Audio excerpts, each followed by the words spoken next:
Hi, I want to share with you the 3 tips that my father gave me when I was a young man as to how to always have your dress shirts come off the hanger out of the closet, and you can wear them and they'll look their very best, whether they've been pressed, whether they've been ironed, they've been to a dry cleaner. Nowadays we use more shirts and materials that's wrinkle-free. They're you wash them, you dry them, you hang them, and supposedly they don't wrinkle up very bad. Sometimes they do, sometimes they don't. But there are still 3 things you can do to do your very best to make them look their very best once they come out of the closet. I'm standing right outside of my laundry where I just finished some laundry this morning, and the first thing I did with each of my shirts as they come off is I hang them up. I don't leave them in a basket. I don't, for any length of time, I'll put them on the back of a chair until I can finish out the other clothes. I can come back to them, sure. But there are 3 things you can do as you're hanging your shirts that will help. Number 1, if it's a dress shirt that you will wear a tie with, as you hang it, I always button the top button.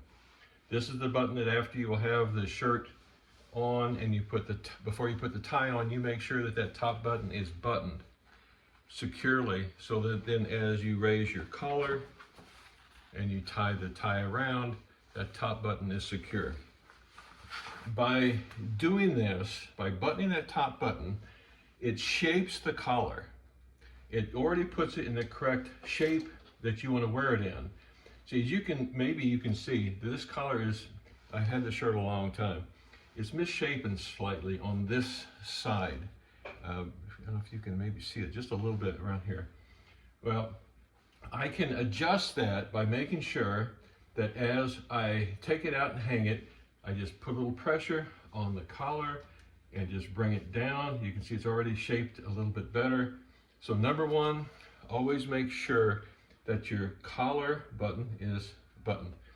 Now, if it is a shirt that has buttons on the collar itself, as it's being hung, I want those buttoned up. I want those to be secured just like your tie button is secured.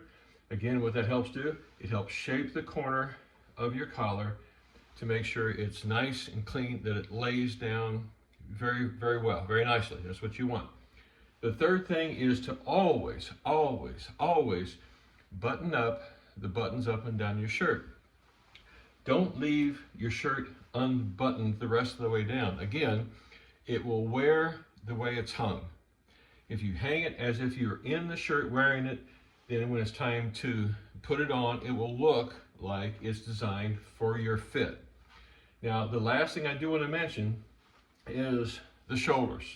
When it's being hung, make sure that the shoulders are evenly, the hanger is evenly positioned in the center of the shoulder pattern. Sometimes you'll look up and you will see, let's see if I can get this for you, you'll see a shirt that's mishung like this. Let me see if I can get that a little bit closer for you. It's nowhere near the center of this hanging pattern. The shirt should hang exactly square on the hanger itself. Now, if you do these 3 main things, you button up, you button down the front, you make sure that you're centered on the hanger itself, the shirt will wear better, it will last longer. The last thing, it doesn't have to do with the buttoning down of the shirt that will make the shirt wear and last longer, is when you go into a closet with it, don't just shove it in there amongst other clothes, where it's just, you're forcing it in between other shirts, pants, suit coats, whatever. Make sure you have some space, open some space up. Let it sit in there and breathe, because the main casualty of forcing shirts in together is you'll misshape the collar. When the collar is misshapen, it's harder to refine it again, it's harder to reshape it again and get it to lay down the way you want it to wear. So listen, thanks for stopping by my channel today. I have a few other things down the road I'm going to talk about, and the next one I'm going to talk about is why making your bed is so important every day. It'll change some of the habits in your life. And the third one is going to be a surprise. Well, thanks for stopping in again, and we'll talk soon. God bless.